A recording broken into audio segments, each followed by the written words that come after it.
something, we've got to get into a position to where we accept that whatever we're doing isn't working. It could be as simple as losing weight. It could be as something as big as not using today or not drinking today. It could be that I'm not maximizing my sales at work. I need to figure something out. Whatever I'm doing isn't working. I got to accept that. It could be lots of different things. Control of your anxiety. Whatever is unmanageable and not giving you the results that you want, I hope to be able to put something together that helps us, as well as many other people, experience the same type of freedom that we have experienced, because we were the lucky ones. We were forced into this position through our drugs and alcohol. So the first word I want to talk about is undeniable.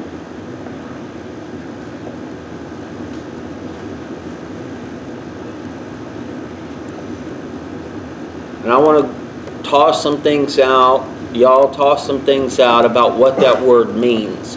For something to be undeniable, what does it have to be? For something to be undeniable, it has to fill in the blank. Truth. Okay, so what else? What does that mean, though? Truth to who? Truth to what? Something that you recognize as being truth. Something that makes sense with you, that you can't ignore or disagree with because you know it's right. Okay.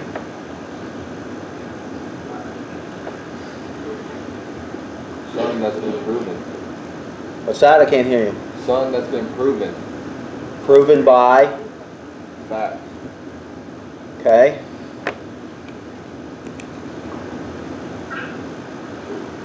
Have y'all always had this feedback on this thing like this? No. Someone's not muted.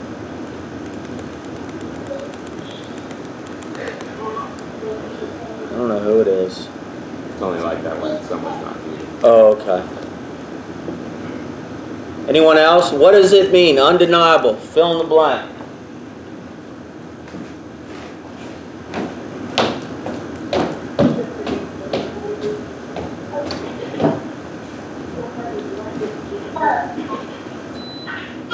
I'd say it's an established fact. You know, there's some information, some factual information that's there that you can base a statement or something on that it's correct. So does it have to be factual for everybody for it to be undeniable?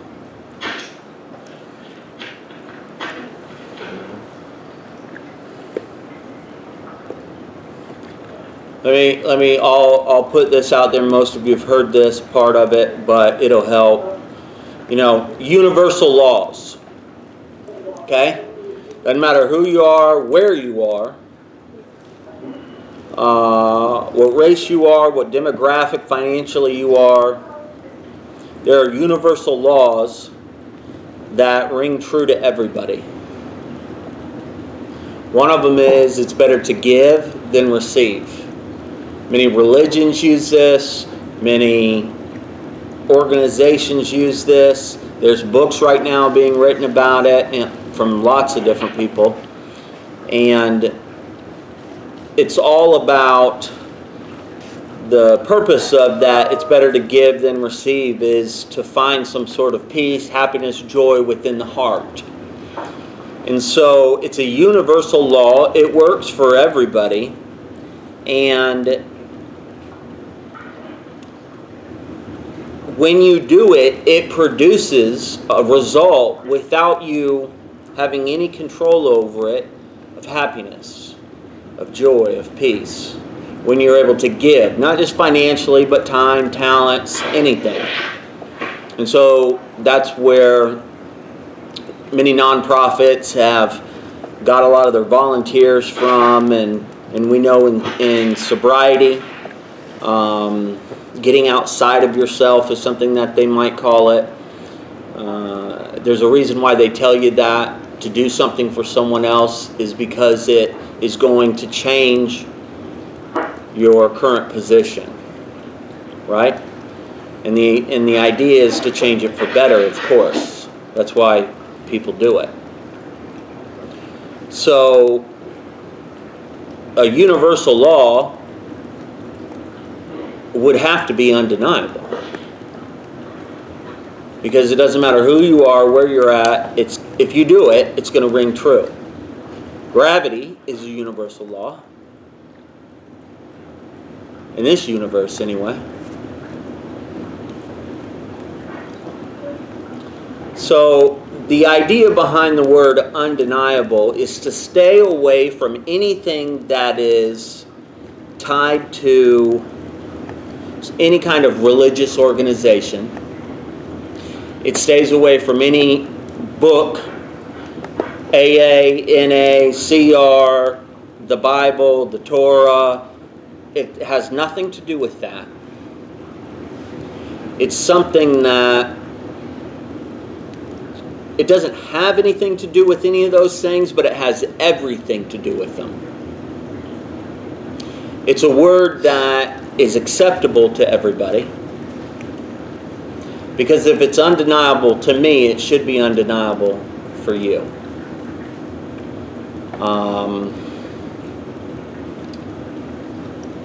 But what it does is allows people to get a current position of their life by identifying the undeniable personally, as well as within society. And so just like the mirror, like you said, Eric, we start all the way out at the end, and most people stand in front of the mirror and then you say, what do you see? And they say, oh, I don't know, this scumbag or whatever. Usually if you're in front of the mirror and Jason's talking, you're probably not feeling real good at that time. So. And that's not my doing. But we always start with the frame. Then I get you focused back and I say, all right, what color is the frame? Is the mirror beveled or not? What do you see as a reflection in the mirror? And you start all the way out and you begin to focus in on you. And we talk about what you see, what others see, what God sees. And all those things that come out are undeniable. It gives you a GPS signal for life of who you are right where you're at. And that's its purpose.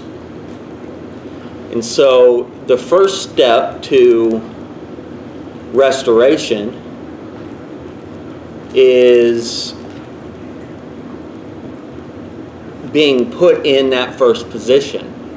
Now some of us, because of our actions in life, get put in the situation. And often most people in life choose to get into that position. That's why we say we're the lucky ones, because it's difficult to put yourself in a situation of self-examination to understand the undeniable. And it takes a lot of work. Just that, to get into that first position. Now, other organizations have used things like, my drug abuse is unmanageable. My life is unmanageable.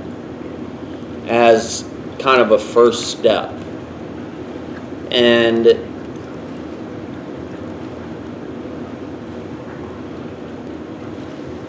that's okay, but that doesn't equate to truly accepting and understanding where you're at, which is what I believe examining the undeniable does for somebody. Yeah. It is it encompasses all of the basics that we learn in recovery later on. You know, in the AA, in the rooms, it's call your sponsor, talk to another person in recovery, do something for someone else, work on your step work, yada, yada, yada, all these basics. For us, it's, you know, check in with the boss, it's your 49%. Check in with the boss, meaning your creator, identifying the things that he's got for you to do today, and so on. This undeniable puts you into position before you ever start doing the basics. It helps an individual surrender or accept the truth before they ever begin their journey. And that's why it's the pole position. It's also the most important position. The position that you end, or you begin each day and you end each day with. And it all has to do with not forgetting. How you came into this understanding, where you're at in the spiritual realm, where you're at in the physical realm. It always gives you a location. It's like you work for me, or Salvation Army, we used to have the trucks that would go out and get all the donations. Everybody would have a GPS. GPS is in the truck. We could know where you're at all times. Make sure you aren't taking a siesta or doing whatever, going to the beach, making sure that you were effectively maximizing your 8 hours while you were out there in the field. Well, ultimately, that's what this first position is. It's a GPS that hopefully, as you go on your journey to restoration, you learn to keep active and constantly check it to make sure that you're in the right position. Because if you don't, everything that you do is going to be something that doesn't produce the results that you want. So let's talk some more about undeniable. What's undeniable?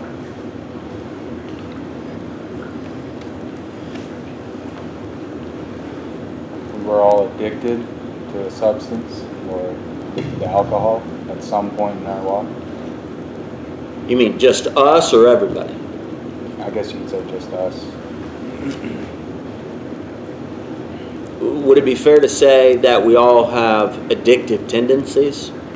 Yeah. That would be something that you could probably classify as undeniable.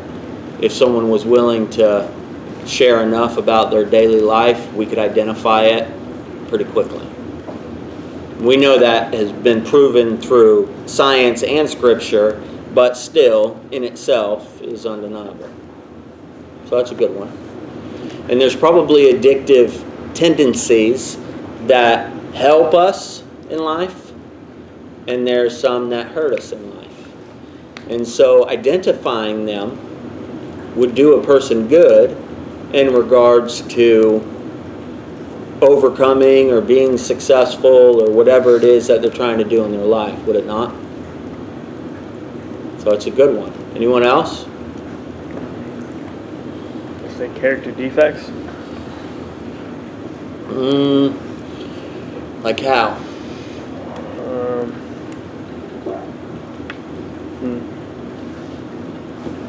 And really all I could do is really talk about like my biggest one, which would be like in a sense my defensiveness is undeniable. I mean, I know for me anyway, a lot of people can see it. I don't respond in an appropriate way, and I get defensive and in a sense shut down. Even though I know that they're right, but they're just trying to help me along the way. I put up that, I guess, a wall in a sense. So that would be undeniable to you, say, as an individual, is what you're saying? Yeah. Okay. Someone else. Someone else.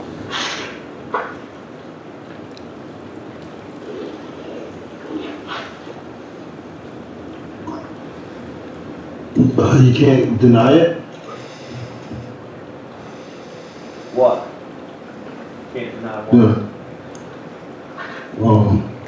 Basically what undeniable for me is that you can't deny it. Like, I cannot deny where I came from, what I was like, what I used, and all that stuff. So that's mostly like, I was powerless, basically.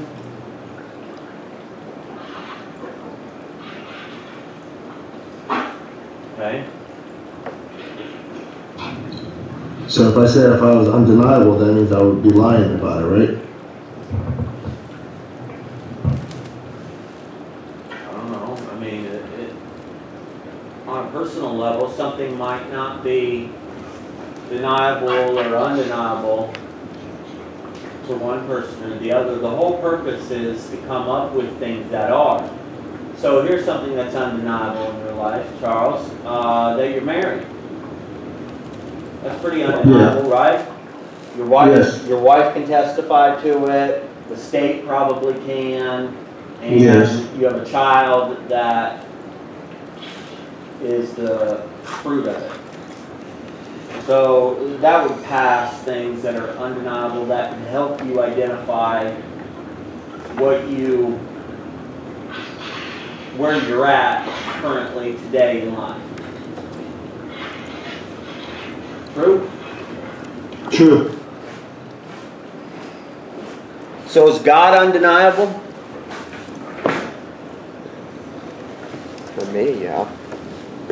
My testimony, I feel like, is pretty spot on. That God and there's something bigger than me in play in my life. That's fairly undeniable for me in many aspects of my life. You know, that He works through other people.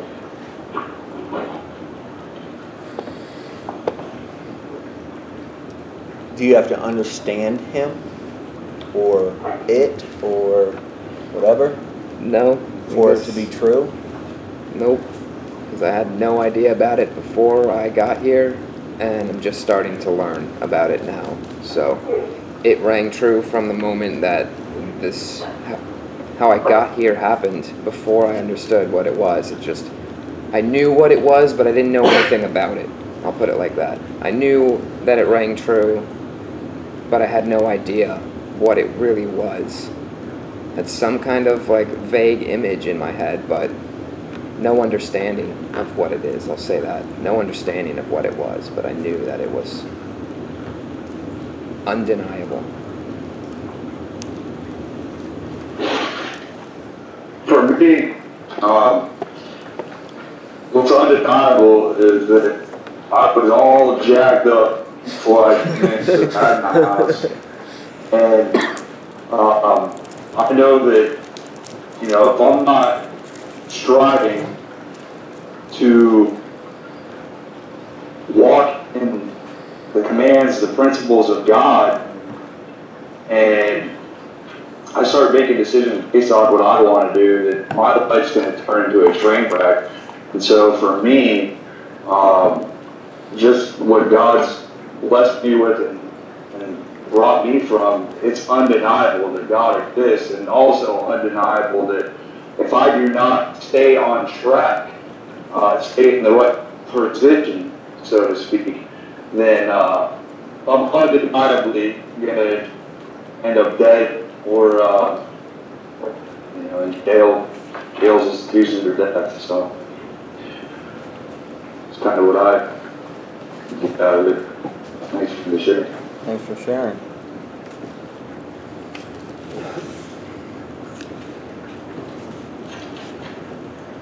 You don't manage what you currently have, you will lose it.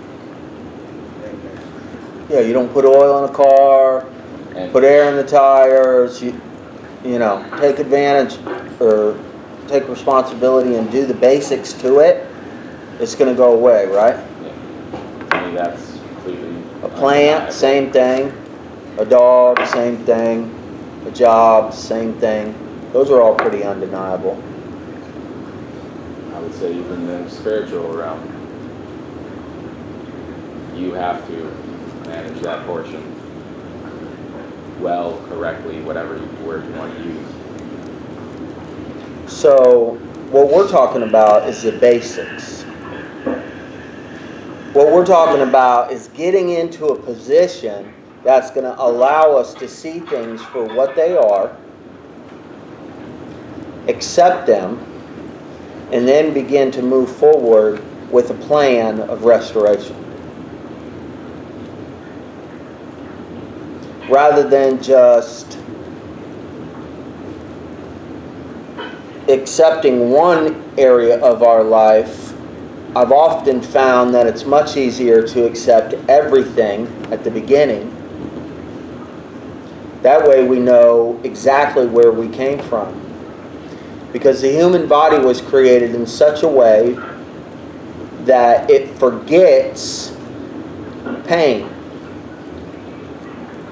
That's how people can go to war and have terrible things happen to them, or vice versa, and still somewhat manage in life. There's still scars from that, physically, spiritually, emotionally. But the body was created to forget pain. And so it's really important to remember pain if you're trying to go away from a certain position in life. In recovery, they call it keeping the pain fresh. You want me to take?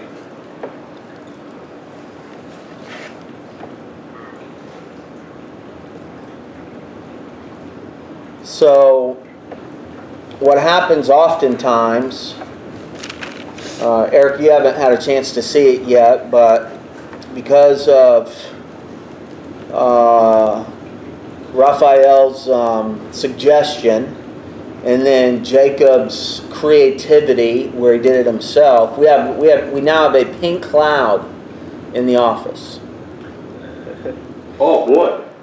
Yes, we have our very own pink cloud. Does Rafi sleep in it? But the truth is that often in life, if we change one thing because it's a universal law, like quit using drugs and alcohol because it's wrecking your life, you very quickly start to feel pretty good about yourself, physically, emotionally, spiritually, whatever it is. And we call that the pink cloud. Because we all know that eventually reality will come set in, and you will realize that your current position is not up in this cloud somewhere floating around because you feel good. You still have a reality of everything else that's around you that's undeniable. And you can try and stay up there, but the truth is that you'll end up putting yourself back into a position that's probably worse than the one that you started out in before. So, to work through or towards restoration, that first position is acceptance. Acceptance of who I am, where I am, what I am. All these things. Not just that little Johnny likes to drink too much. Or he's had a tough life and he likes to smoke a little bit too much marijuana or spice. Or Johnny had this car accident. This is my favorite one. And the damn devil doctor gave little Johnny some pills, and little Johnny now is addicted because of Big Pharma and his doctor. There's not a lot of acceptance in that, right? So it would do a person really a lot of good to accept all of the truth from the very beginning before they ever start in their journey to restoration. Rather than waiting until we get to a fourth step, that for some people could be a year, 6 months, because really people stay away from the fourth step, mostly. Not everyone around here, but mostly. And the truth is that we forget where we came from. And so all of this time, it's not going to produce the fruit or the results that we want because we've waited so long to dive into these things and accept them.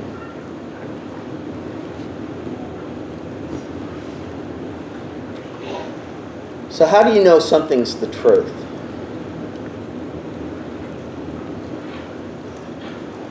It's undeniable. That's what I wanted to say earlier for undeniable or no, it's the truth. It takes argument, justification, voids it. There's no... I like that. It's void of argument. I like that.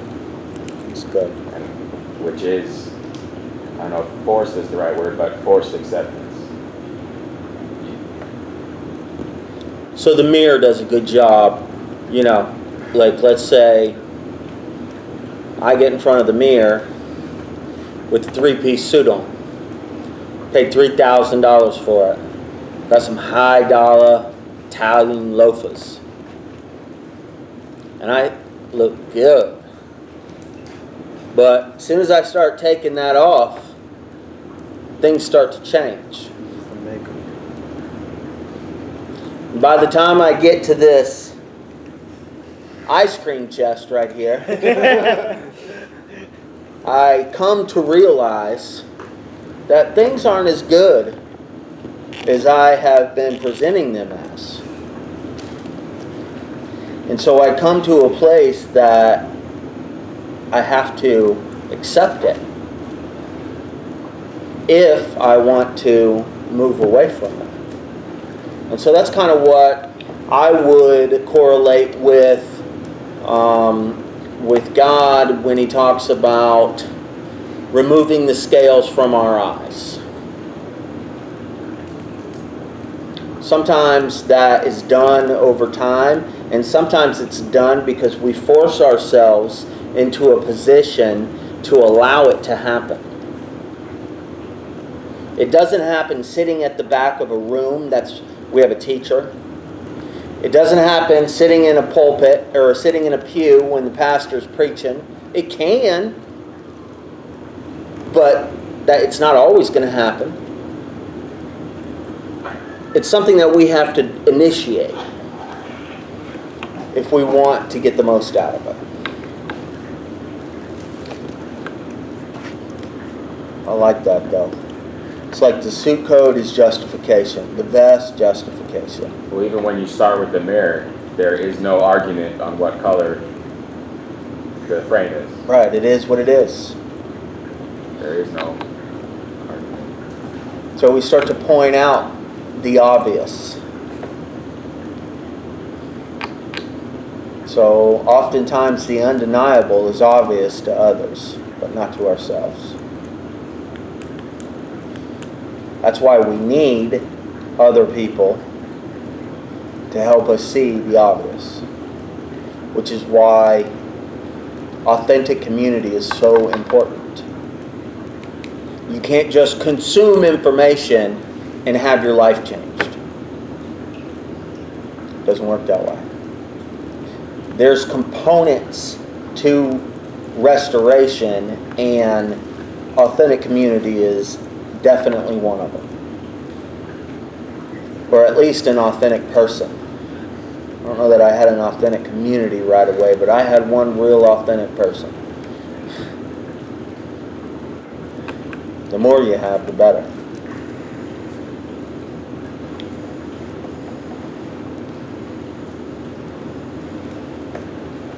So how do you know something's true?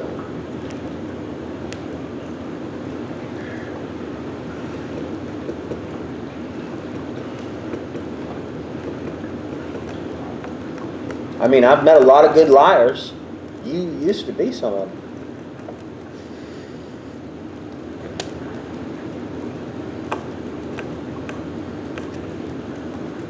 But yet somehow I can have a good liar sit across the table from me, and within about 5 to 10 minutes I've learned to find the truth.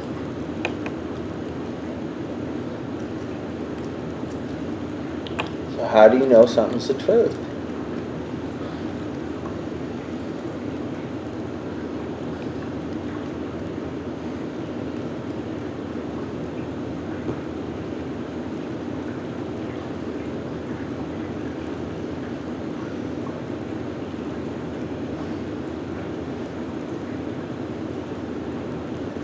I guess it's easily recognizable. Like you can spot it within, like another person can spot it, I guess, in that aspect. Yeah, but how do you know? Well, I mean, I could say a general answer for me, which is it rings true to my heart. Is when you would know it's true, when you, I guess, are given a suggestion or someone's pointed out a perspective, and it rings to you as if. Does it ring or ring? Ring. Rings true? I was curious. I didn't know if we were still on the south side or what. Yeah. Rings true? That's like a JR thing. Rings Speaking true. of JR, where is he? Rings true to your heart. There's a recognition of it within yourself when it's true. You know, it's kind of like an awakening upon, you know, your current position on the subject, and say another person gives you that other perspective. It's the recognition that if it's something that rings to your heart, then it's probably true. I don't know. That's just what I guess I would try to explain. I think that's good. Bouncing the ball is what you talked about and what he talked about. Again, truth, void of argument. Ask enough questions, eventually you get to the root, and there is no more. It's undeniable that we've gotten to this point. So that's forced acceptance. Yeah. Of truth. You could do it without the other person knowing. Right, right. So, but what we're trying to do is ultimately be able to do this for ourselves, because, you know, Eddie just came in here today. He's got no idea what we're talking about. And so he is going to have a different kind of position than you are, than I am, than Eric is, than anyone is. Because we have to stay in this place. He has to get in this place.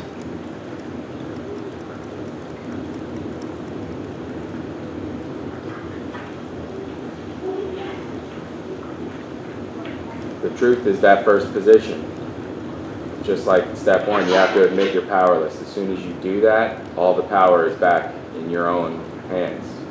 Unless you consciously choose to understand that you are powerless, remember where you came from, go to the first undeniable position, then it's void. That's how me myself would. As soon as you get into that acceptance, accept the position, you just right to the next one, you've got to accept that one. It's, I don't know, it's back and forth somewhat. But it always goes back to the root of the undeniable truth, and it's your current position. Right. Spiritually, physically, and all that.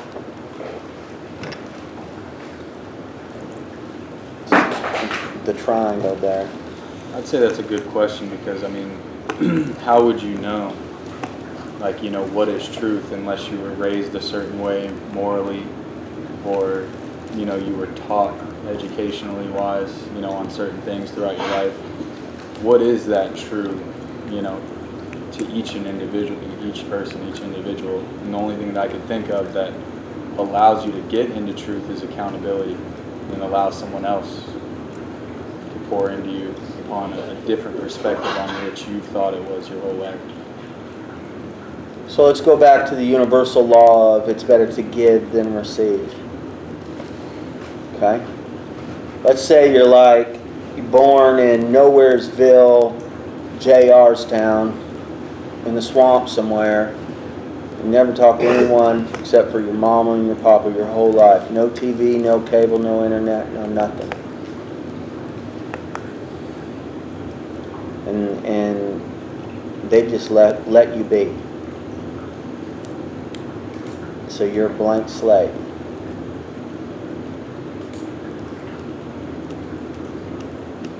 And you meet someone and they say, listen, why don't you give me what you got? Because it's better to give than it is to receive. You would first have to be willing to try it, to prove or not whether it was true, would you not? Yeah. You could deny it and never find out the truth, which a lot of people do, because they're not willing to get in that first position. But you come to me and you say, listen, I want to be happy. I just want to be free of this heaviness. And I said, well, listen, give me everything that you have, and you'll have that peace and happiness in your heart. I mean, ring true. It depends on where it's ringing. Is it ringing here or ringing here? Because it's completely opposite of everything that we know in this world, in the human nature. So you've got to take a chance and be willing to prove it. Right? And then you're going to know whether or not it's true or not, because it's going to ring true in your heart. So the first step, like we talked about before, is no matter where you're at on your journey, being willing to pick up the phone or get in a room and say, this is going on in my life and it's not producing the results that I want. Why do you think that is? And they give you a perspective, and it rings true. You know it's truth. And then you are able to walk it out in obedience to whatever the steps are of getting out of that current position. So let me ask you this, Jason.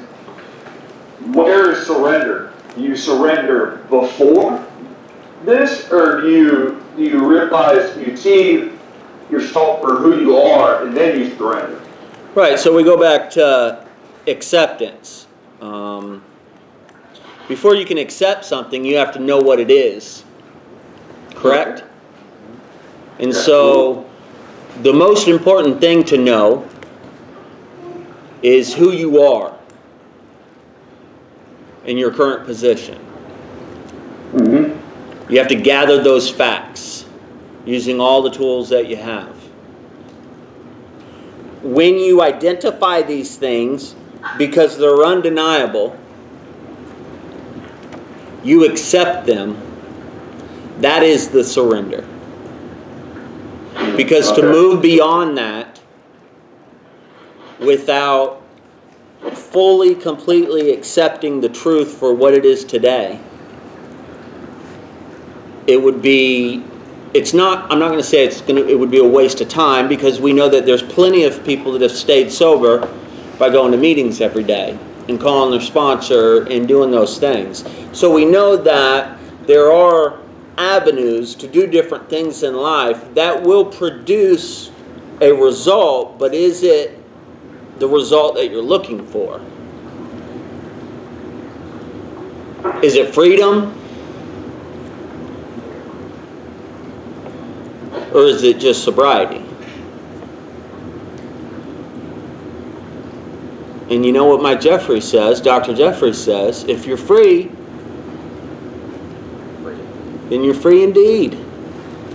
And so that means that all this stuff that you're carrying with you is saying that you're not free. Why? Because all this stuff is undeniable. So I don't care what you tell me, what group you went to, what doctor you went to, how many times you did the steps, how many sponsors you had, what you think you know about God, the Torah, or anything else for that matter. What proves to me the truth is your testimony that you carry with you everywhere you go. Counting the Omar. How many people are counting the Omar? Man, I thought I was sitting at the table with a bunch of Jews, Eric. Guess not. Because I'm pretty sure it's a big deal. It's kind of like a requirement thing. Not to be a Jew, of course, but I've been doing it, and it's very, very good. And here recently, reading through Psalm 119, I think it was not today, not yesterday, but the day before, but I could be wrong. I think it was 48, 49, 50, something like that. And where he talks about sharing his testimony, even in front of kings. Well, when I read that, I looked at Robin after we went over it, and I said, that's what Eric did on Friday. Eric Sims. It's one thing to share your testimony. It's a whole nother thing to broadcast it on Facebook Live. To me, that's even in front of kings. What did he do? Just told a story. How do you know it was true?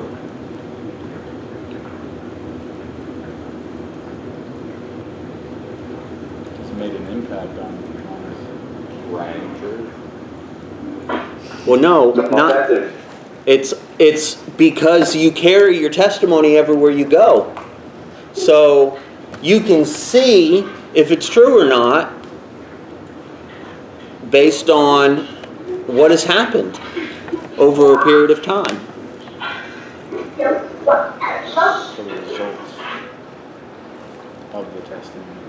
No, well, I mean, it's not necessarily results, because there is no result.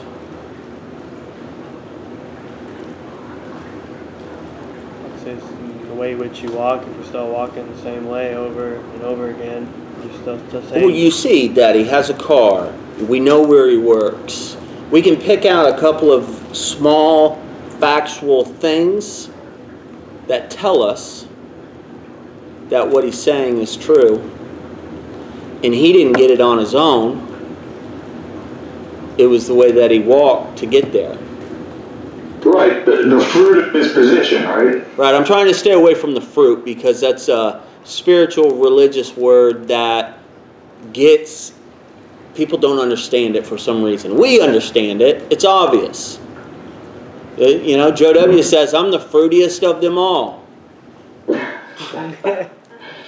Here's a Hershey bar. Yeah. Yeah. Appreciate that, Eric. But yeah, I mean, so we have to, you know, when we first came in, we didn't understand that.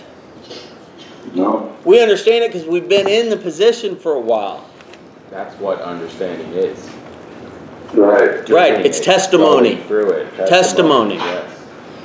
But so isn't that your perception? I mean, if I'm new, I may perceive something. Oh, this is true. Then find out that oh, this ain't true. I had it wrong, and that happens to me even still today. You know, I think that for me the community thing is big, because I know for me, I learned from my brothers and Jason this, what truth is.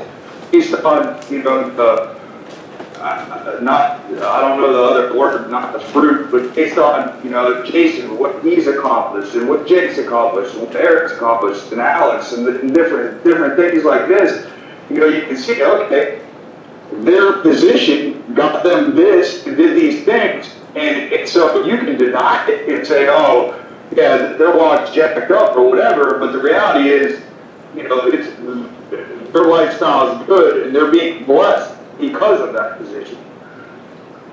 So we'll use the Adonai Foundation as an example.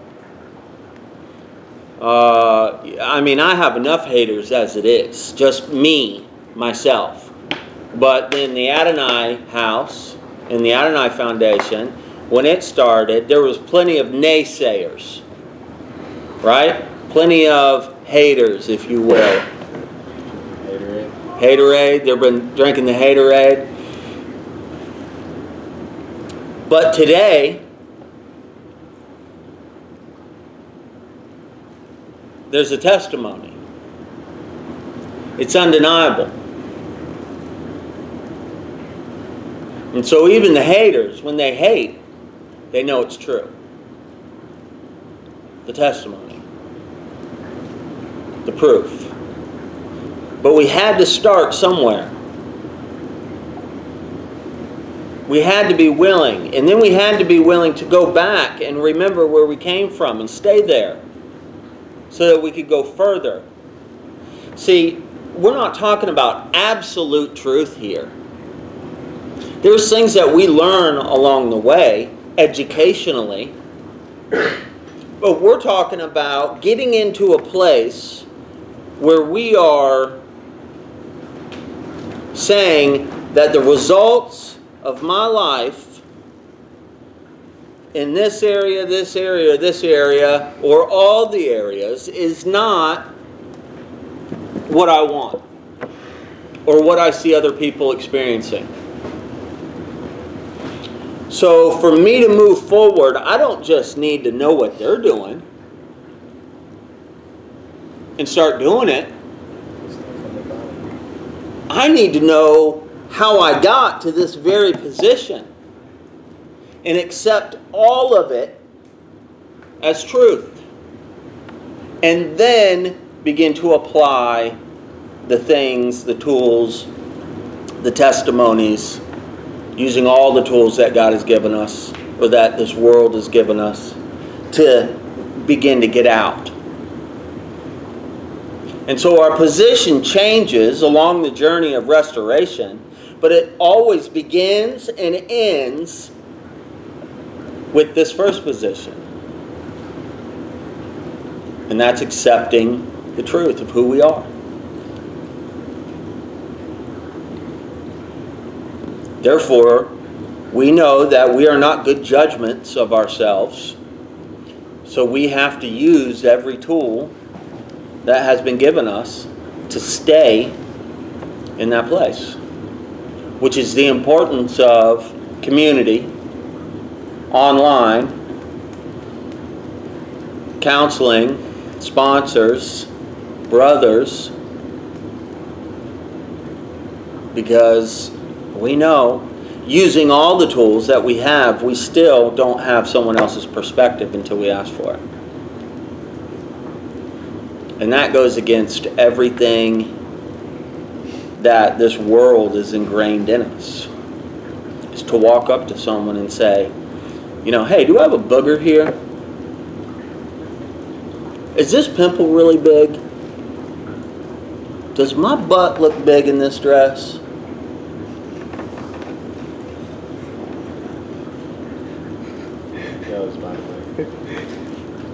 You have to put yourself in that position.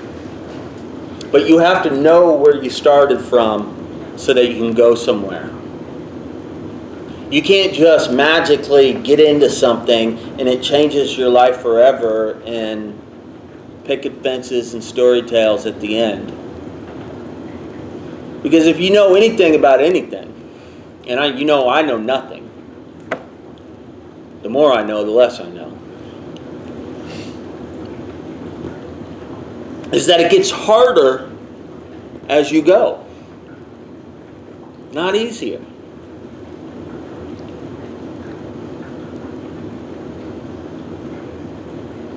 Because there's a lot of life out there that's much more than just drugs and alcohol, or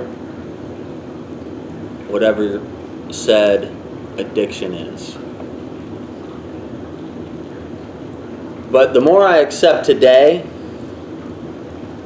the less I'm going to have to deal with tomorrow.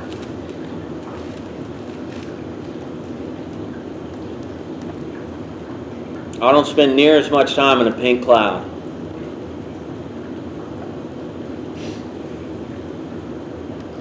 You know, it's these fantasies that we put in our brains that says, when I get here, all these things are going to change. When I get married, all these things are going to change. When I get this job, all these things are going to change. It's crap. Nothing changes. It might for a moment in your pink cloud and during the honeymoon phase. Eric, are you still in the honeymoon phase? No, this is gone by the wayside. It gets harder. It does. Harder. It's like we want all these things, and you know, I love being married, but it's no walk in the park, man. I mean, and it's tough, you know, and I mean, it's Is she behind you, dude? life is. I told her, Dude, watch out. I realize that life is one big test full of quizzes and pop quizzes all the time, you know, and that's the way I look at it. I'm embracing the test instead of, it's our perception, a lot of this stuff. If I perceive all this stuff coming at me, oh, the victim and all this stuff, or I can say, hey, you know, that's my chance to overcome this and then build on that, you know, and that's the types of things that really keeps me going, because, you know, my perception is not right, then I got a lot of problems. Right. And so, I just want you to think about the undeniable. So let me say it again.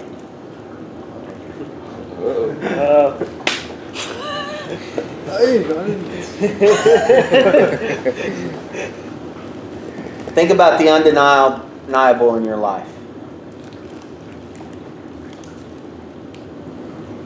And document it.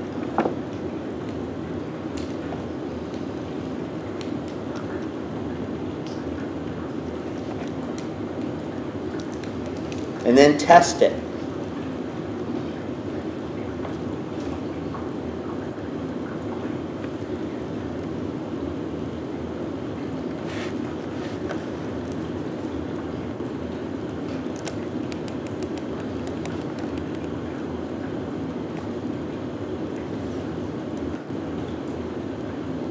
And undeniable can be good things too.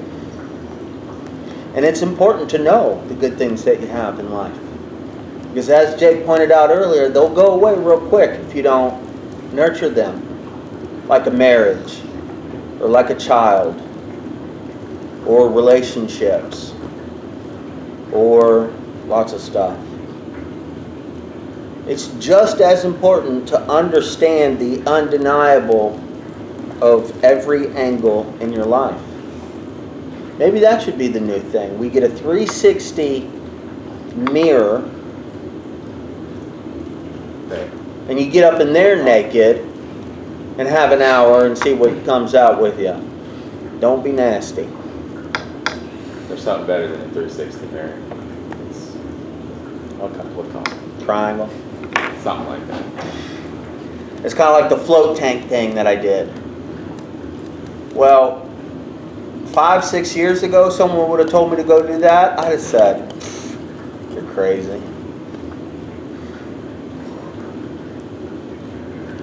And I tried it out as soon as I could, because I already knew what it was going to do. because of the same type of application to other things in my life prior to that. Testimonies. My own, as well as the people around me. See, because what I was teaching you last week was that your testimony includes everyone around you. When Mark's having a bad day, everybody has a bad day.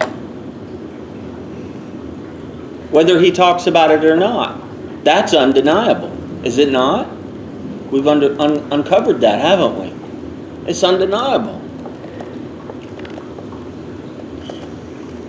So it's so important for us to identify ourselves as well as our circle of influence. That's why we start with the frame of the mirror, what color it is. Is the mirror beveled? What do you see as a reflection? We're out here. And then we go in and we focus, and then we go back out. What does God see? Let me tell you what Jason sees. Those types of things. Because what we do, whether we accept it or not, the undeniable truth is that we impact ourselves and others every day.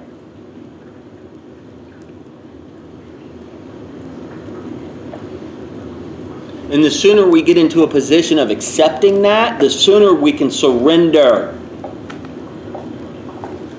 Because it ain't about you, but it's all about you.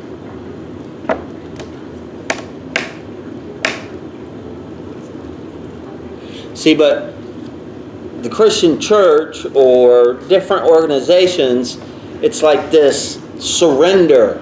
I surrender my life to God.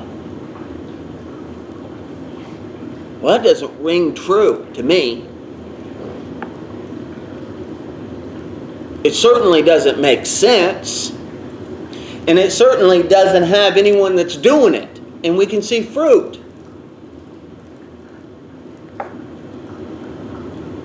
Now we can either get upset because that's how we were raised,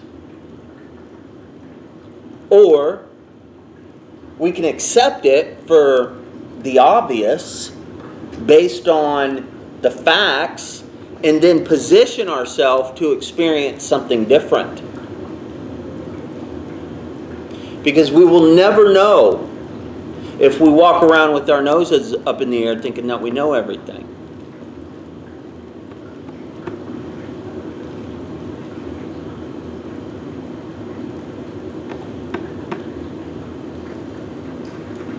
It's about positioning and accepting the undeniable. Any comments?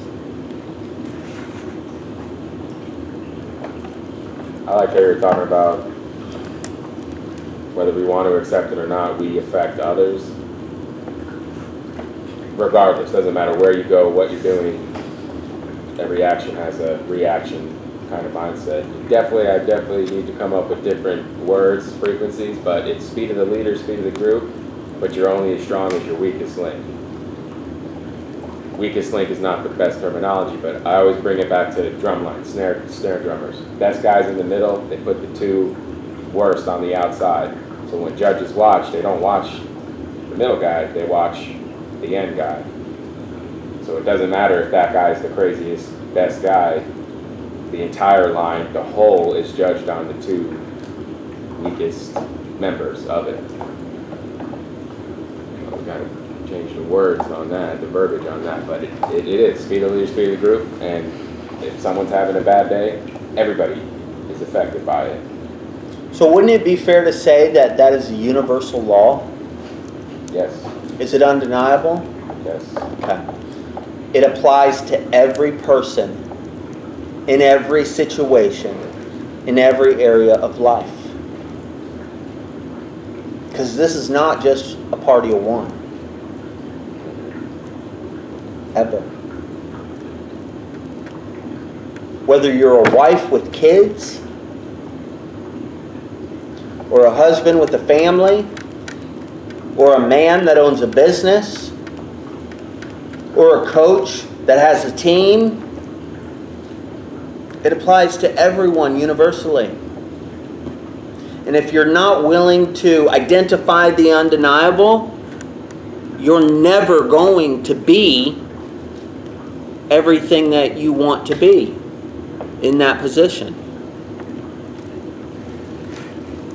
The quickest way to get there is to identify and then accept those things so that you can begin the plan of becoming the greatest drumline, or the greatest leader, the fastest one at speed, the best father, the best husband, the best co-worker. At the end of the day, whether you accept it or not, this is a family. And what I do affects everybody else. And down the line. And the sooner we all understand that and see that, the quicker we're able to get outside of ourselves, which is surrender, and position ourselves in such a way for restoration, which, remember, we're not responsible for the results. We have a creator, a programmer, that I believe he has written the program for everybody. And so universal laws apply universally because we have one creator, whether you accept it or not.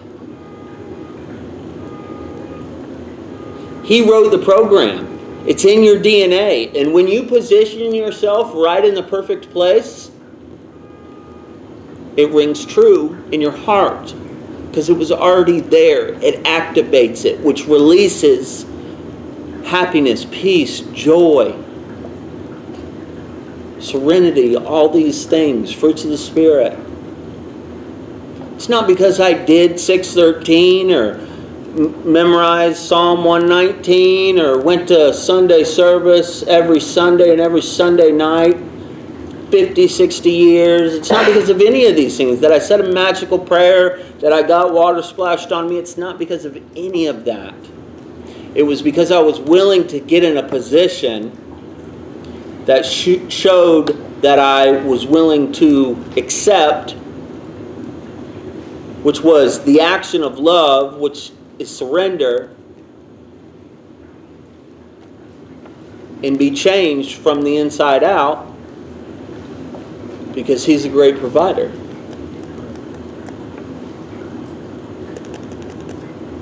No one wants to surrender.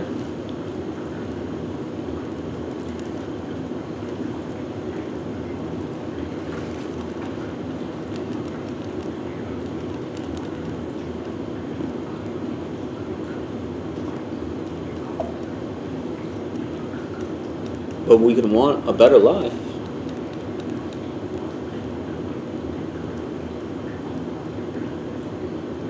And we can be willing to accept the fact that everything we ever thought we knew got us to this exact position.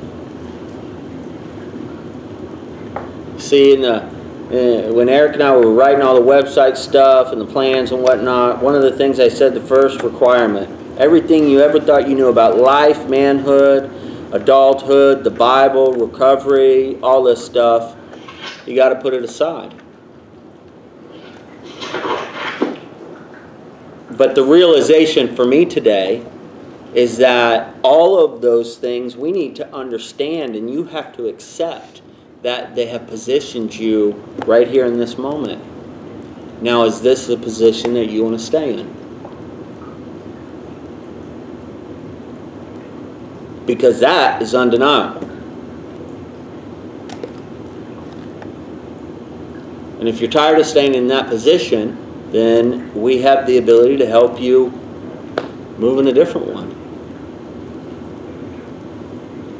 That acceptance helps surrender to yourself, to everything you ever thought you knew. It is, what was I calling it? It's that verbal reckoning. It's that stripping of everything. That for the first time in my life I'm realizing has to happen at the beginning and the beginning of every day, for that matter, if I ever want to get to where I want to go.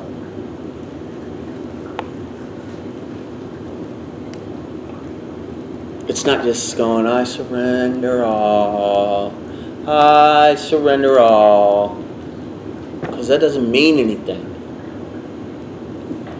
I haven't accepted anything. Accepting is action.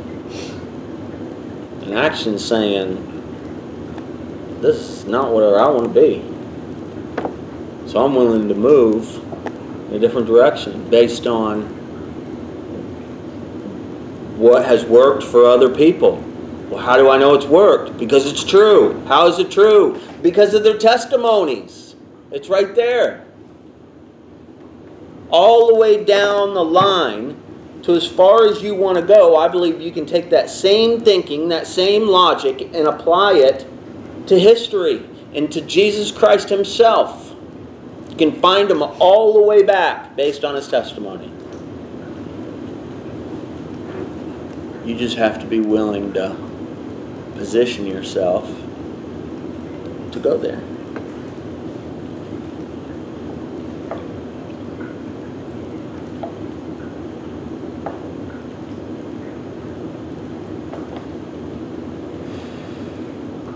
I'm done. Was a mic drop? You want me to give you the mic so you actually... No, I'm pretty sure we all got it. It's undeniable. Could have been an invisible pin drop. We did drop the pin. House cleaning. Everyone's doing good. Charles, how you doing, buddy? Can't hear you. Can't hear you. I'm doing good. My wife wants to. She sent you an email. She wanted to get with you on something. Oh, no, it's not on me. It's on her. Okay, that's good. Charles is grounded. Yeah. So you get your car running? Yeah, just that vacuum hose. I taped it up and it melted. That electrical tape. So it's working good, huh? No, dude, you got to use duct tape. Those electricians, I'm telling you, that doesn't work good. Duct tape. I know, man. but I'm gonna try a hose clamp and a rubber piece on top of it. Yeah, I mean, you can do it the right way. I know, go get one. Well, either way, I'm digging the Miami Dolphins hat. Yeah.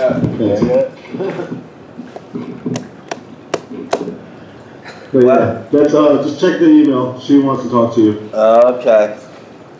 I will certainly check it when I get a chance.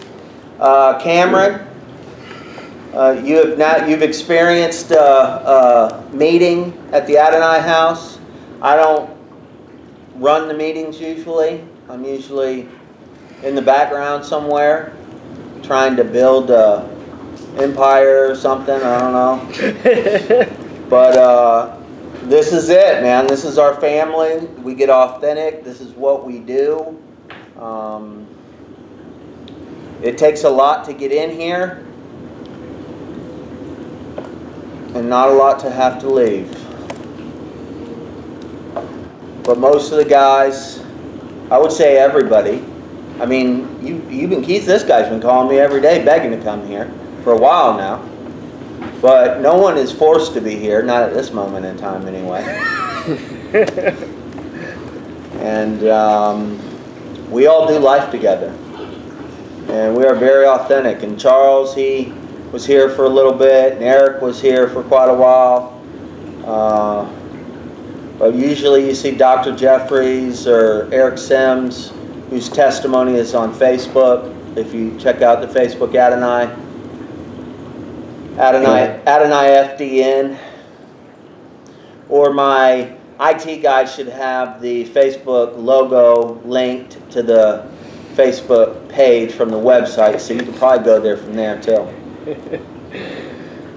Oh, no, that guy is, he's a weirdo. So, do you have any questions for us, Cameron?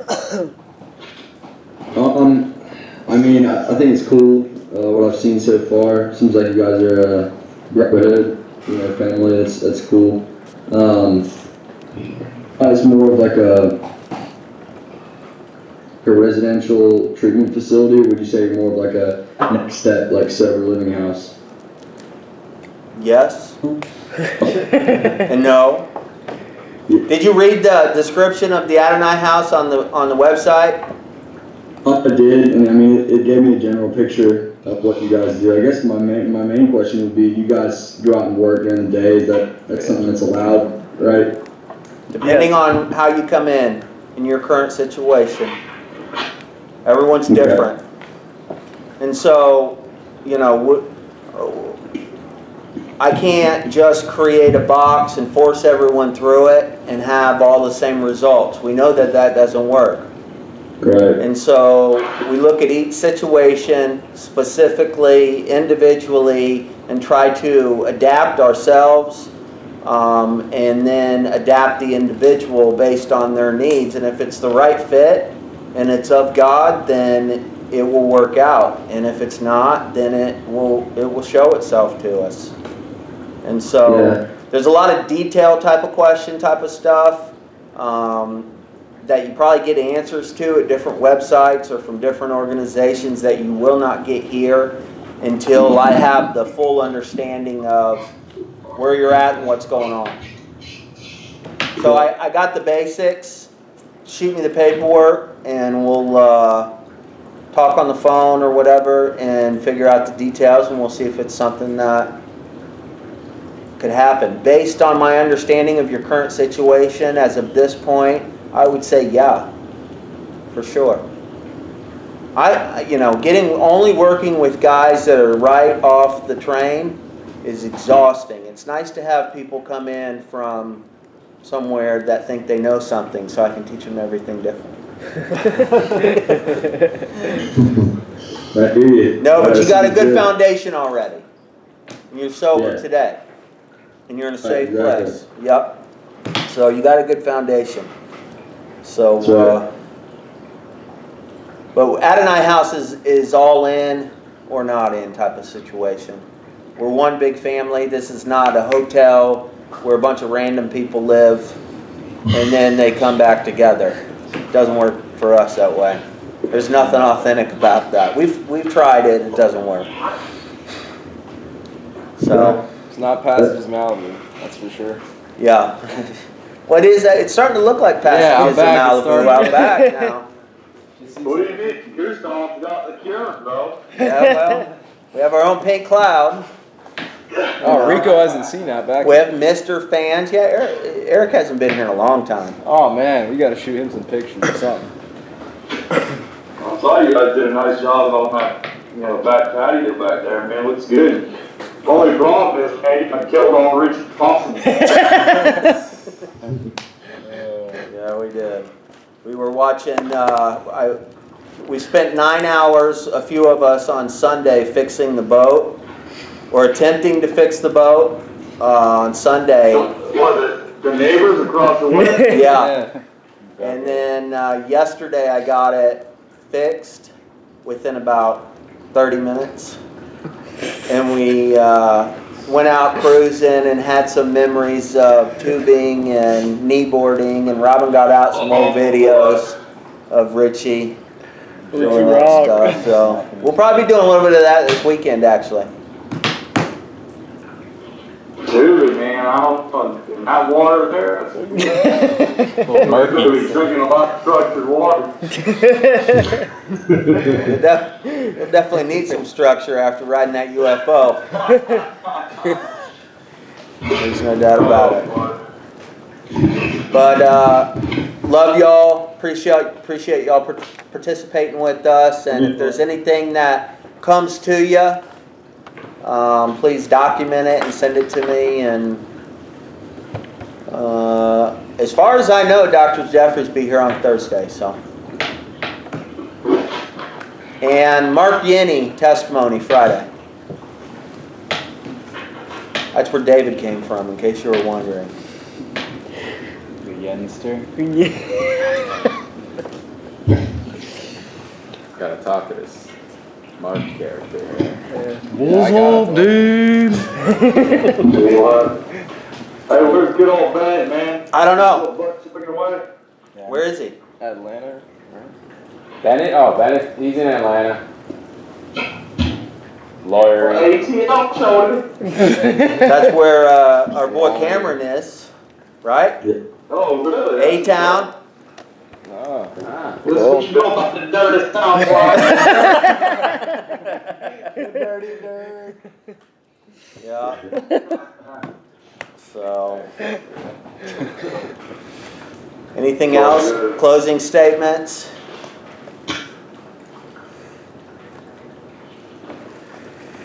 Fuego. Jacob, why don't you pray for us out?